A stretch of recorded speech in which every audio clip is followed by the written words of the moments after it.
Hello, fellow Clixers, and welcome back to Clicks with Clifford. I'm Clifford, bringing you another how to play video. This one's a little bit quicker, because all we're going to do is go over the cards. We're going to look at each of the three different types of cards and how they've evolved throughout the years, and just kind of explain what you're looking at. They're pretty self-explanatory, pretty easy to get, but let's get into it.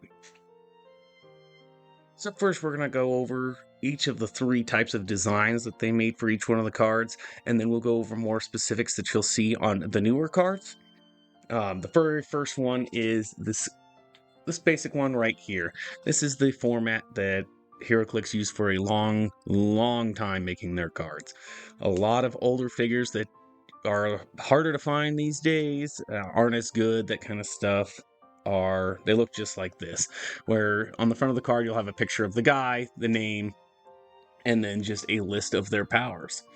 There's white power there, and then just a list of the powers and what they are. And on the back, if they had more additional powers, they would be listed, and then it would give you a real name, a first appearance, and background on the character, which I always thought was a really cool thing that they had. And then on the back, you'd also see up here the set number and set that it was from. I thought it was pretty cool. They use these for a really long time, and you'll see these a lot in older figures. Moving on, we have cards that look like this, with like a black top. I don't know, like this one. This was used from Joker's Wild, actually Spear Foes of Spider-Man set, up until about the newer sets that are coming out, the past 2 or 3. And it's very similar layout, where you have your traits at the top, followed by white powers, and then just they would list all the powers that this character could eventually use.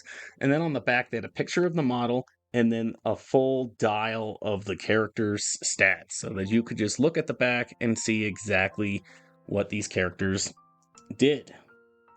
It was pretty nifty, highly controversial when it came out, because of letting your opponent see the dial. Before this, there was no way to look at the dial without clicking it, so there was no way of knowing when a character be KO'd, when their powers change. But with this, it was a big controversy over whether or not you should be allowed to see the dial that is now printed on the card, which of course now you can. You can just ask to see your opponent's card and you can see their full dial and stats.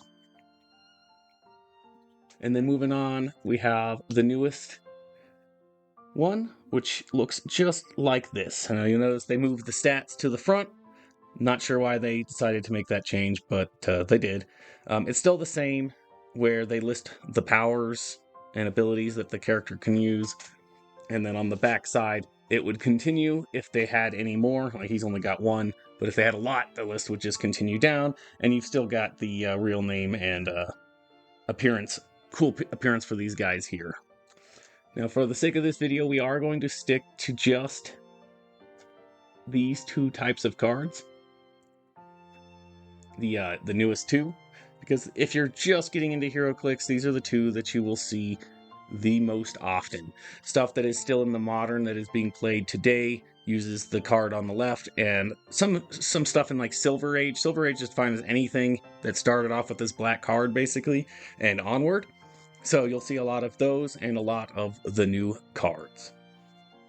Now, there's not a lot to the cards. You just get in the top right, you get the set number and what set they're from, their name, any keywords right below their name, and then on the black card you have their real name on the front, and then on the newer cards it's on the back again, like it previously was. Now, it's pretty cool. It's exactly what the cards are required when you play the game. So if you go to any tournaments, you need to have the card and the figure. Usually because figures have special abilities that you'll only be able to know what they are by looking at the card. So how would anybody know what the character does? So it's important that you have those. Another cool thing, now if we look at these two cards, you can see a little bit more specifics on some of the cool things that they have on there. I wanted to point out on the black cards that any improved movement or improved targeting will show up right here. In my last video, I covered where in the PAC you can find what those do.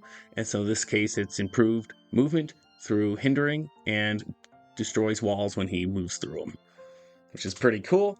And then on the newer cards, it's listed right above the, he's got a long dial, and then we have the point values on these cards, the point values on the back, right next to the dial. along with any team abilities. On these ones, the team abilities show up here. It's pretty cool.